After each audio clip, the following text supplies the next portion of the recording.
വചനവീഥിയിലൂടെ father ജെ.ബി. Puthur.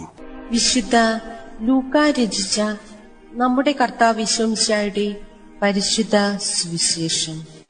അധ്യായം 20, 45 മുതൽ 47 വരെയുള്ള വാക്യങ്ങൾ.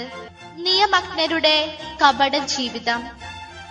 സകല മനുഷ്യരും കേൾക്കെ അവൻ ശിഷ്യരോട് പറഞ്ഞു, നിയമജ്ഞരെ സൂക്ഷിച്ചുകൊള്ളുവിൻ. അവർ നീണ്ട മേലങ്കികൾ ധരിച്ച് നടക്കാനും പൊതുസ്ഥലങ്ങളിൽ അഭിവാദനങ്ങളും സിനഗോഗുകളിൽ പ്രമുഖ സ്ഥാനങ്ങളും വിരുന്നുകളിൽ അഗ്രാസനങ്ങളും ലഭിക്കാനും ആഗ്രഹിക്കുന്നു. അവർ വിധവകളുടെ ഭവനങ്ങൾ വിഴുങ്ങുകയും ദീർഘമായി പ്രാർത്ഥിക്കുന്നതായി നടിക്കുകയും ചെയ്യുന്നു. അവർക്ക് കൂടുതൽ കഠിനമായ ശിക്ഷാവിധി ലഭിക്കും. പൊതുജനങ്ങൾക്ക് യേശു നൽകുന്ന മുന്നറിയിപ്പ്.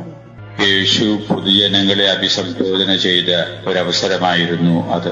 തങ്ങൾ നിയമജ്ഞരാണെന്ന് സ്വയമായിട്ട് അവകാശപ്പെടുകയും വേദപുസ്തക നിയമങ്ങൾ നിങ്ങൾക്കായിട്ട് വ്യാഖ്യാനിച്ചു തരുവാനും വേണ്ടി നിങ്ങളെ അവർ സമീപിക്കുമ്പോൾ നിങ്ങൾ അവരെ സൂക്ഷിക്കേണ്ടിയിരിക്കുന്നു എന്ന് യേശു മുന്നറിയിപ്പ് നൽകുകയാണ്. അവരുടെ വ്യാഖ്യാനങ്ങൾ കരുതലോടുകൂടെ വേണം നിങ്ങൾ സ്വീകരിക്കാൻ എന്ന് യേശു മുന്നറിയിപ്പ് നൽകുന്നു. അവർ നൽകുന്ന വ്യാഖ്യാനങ്ങൾ അവരുടെ ജീവിതത്തിൽ അവർ അനുവർത്തിക്കാതെ, തങ്ങളുടെ ജീവിതത്തിൽ യാതൊന്നും അതിന് പ്രസക്തി കണ്ടെത്താതെ പാവപ്പെട്ട ജനങ്ങൾക്ക് അവർ നൽകുന്ന ഉപദേശങ്ങളും ശിക്ഷണങ്ങളും കാപട്യം നിറഞ്ഞതും കൗശലം നിറഞ്ഞതുമാണ് എന്ന് നിങ്ങൾ ധരിച്ചുകൊണ്ട് വിവേകത്തോടും സൂക്ഷ്മത്തോടും കൂടി വേണം അവരുടെ മുമ്പിൽ നിങ്ങൾ പെരുമാറാൻ എന്ന് യേശു ജനങ്ങളെ പരസ്യമായ രീതിയിൽ തന്നെ ബോധ്യപ്പെടുത്താൻ ശ്രമിക്കുന്ന ഒരു അവസരമാണ് ഇന്നത്തെ സുവിശേഷത്തിലെ പ്രതിപാദ്യ വിഷയം.